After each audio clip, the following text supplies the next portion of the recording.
Hello दोस्तों, मैं जागृति एजुकेशन चैनल में आपका स्वागत करती हूँ। आज का टॉपिक है हिंदी में पर्यायवाची में चंद्रमा का पर्यायवाची, जो आपके आने वाले एग्जाम के लिए आरओ के लिए मोस्ट इम्पोर्टेंट है। बाकी आपको पीसीएस, टेट, सीटेट जहाँ कहीं भी पर्यायवाची आ रहा है तो चंद्रमा का पर्यायवाची आ रहा है तो उसके लिए इम्पोर्टेंस है।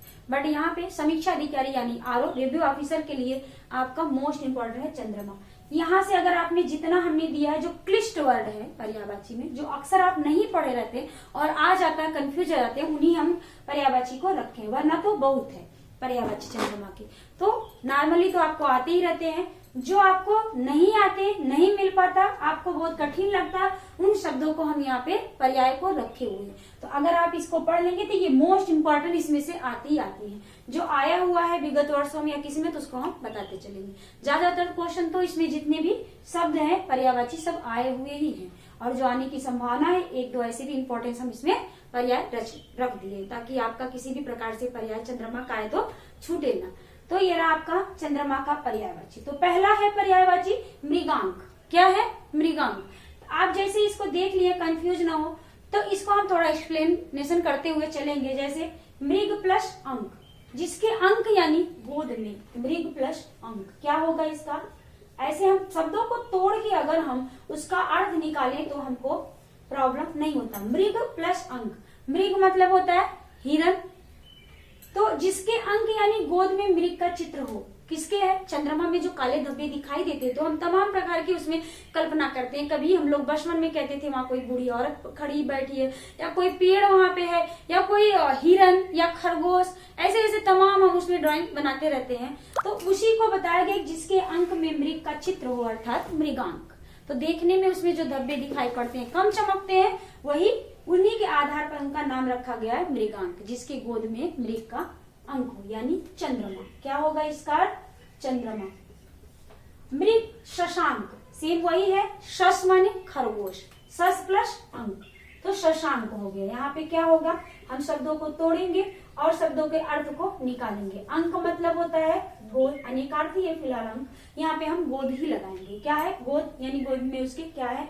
उसके अंदर शश प्लस अंक। शश मतलब खरगोश का बच्चा, जो शश होता है खरगोश होता है, जिसके अंक में गोद में खरगोश का चित्र दिखाई देता हो या खरगोश हो तो उसको हम क्या बोलेंगे? शशांक, यानी चंद्रमा। इसका भी अर्थ वही होगा, चंद्रमा। तो चंद्रमा का पर्यायवाची तो है, लेकिन इन शब्दों के अर्थ है, क्यों हुआ चंद्रमा का पर्यायवाची, ये बताते हुए चलेंगे तो आपको भूलेगा नहीं, और आप जब भी एग्जाम में ऑप्शन आएंगे तो आपको ये याद हो जाएगा। तो आप नोट डाउन भी करते हुए चलिए और याद करते हुए, समझते हुए चलिए। मृग लांछन, अब यही है जिसको लांछन लगाओ, यानी कोई धब्बा या दाग लगाओ, तो मृग का धब्बा किसमें दिखाई देता है? चंद्रमा में दिखाई देता है। तो इसका भी अर्थ वही है, मृग प्लस लांछन, यानी जिसके ऊपर कोई धब्बा लगा हो या मृग का धब्बा लगा हो, या तो मृग का चित्र दिखाई देता है, लांछन युक्त हो, उसको हम क्या कहते हैं? चंद्रमा। शशधर, अब शश मतलब भी खरगोश होता है, धर मतलब धारण करने वाला, तो जो खरगोश के चित्र को धारण कर दिया गया हो वो है चंद्रमा। आप जो बोल रहे हैं उसको भी राइट कर सकते हो। शश माने खरगोश, खरगोश को धारण करने वाला, जो अपनी गोद में खरगोश को धारण किया हुआ वो क्या होगा? चंद्रमा। शशधर, शशांक, मृग लांछन, मृगांक, तीनों का लमसम मिल ही रहा है अर्थ। आप ये समझ लीजिए जिसके गोद में, जिसमें चंद्रमा में मृग का चित्र दिखाई दे, खरगोश का चित्र दिखाई दे, या खरगोश को धारण करने वाला, अपनी गोद में अंक में मृग को लेने वाला, तो वो चंद्रमा का पर्यायवाची होगा। हिम, हिम कर, हिम यानी जो शीतलता प्रदान करे। हिम माने बर्फ होता है, तो बर्फ की तरह शीतलता प्रदान करने वाला। हिम प्लस कर, जो हिम, इसका अगर हम शब्दों को अलग करेंगे तो हिम प्लस कर, कर मतलब प्रदान करने वाला, कर भी अनेकार्थी है, कई हाथ वाथ होते हैं, यहाँ पर हम क्या करेंगे? शीतलता प्रदान। हिम से हम क्या लगाएंगे? शीतल, बर्फ बहुत ही शीतल होता है, ठंडा होता है, तो ठंडा या शीतलता प्रदान करने वाला, यानी चंद्रमा। क्या होंगे? चंद्र, चंद्र या चंद्रमा। चंद्र क्या है? तत्सम शब्द है, और चांद उसका क्या है? तद्भव शब्द है। हिमांशु, हिम प्लस अंशु, तो हिम मतलब क्या होता है? बर्फ, बर्फ यानी हम शीतलता से लगाएंगे। अंशु मतलब होता है, अंशुमाली किसका?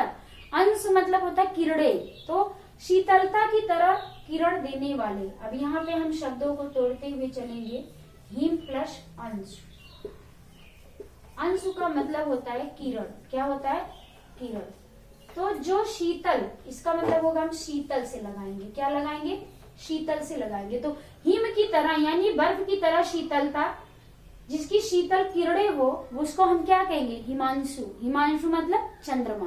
कंफ्यूज ना हो रहा, शब्द को भी रट लो और अर्थ को भी समझते चलोगे तो भूलेगा कम।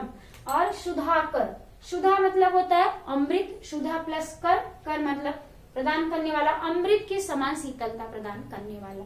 तो यहाँ पे सुधाकर का भी मतलब यही होता है, अमृत की तरह सुधरता, अमृत की तरह शीतलता प्रदान करने वाला सुधा। सुधांशु भी मतलब होता है सुधा प्लस अंशु।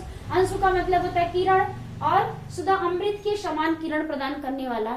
कितनी सुखदायी और आनंददायी होती है चंद्रमा की किरणें, उसी से इनके नाम भी निकाले गए हैं। तो सुधांशु, सुधाकर, अमृतांशु, अमृत की समान किरणों वाला। तो अमृतांशु भी उन्हीं का नाम है, चंद्रमा, सबका चंद्रमा ही है।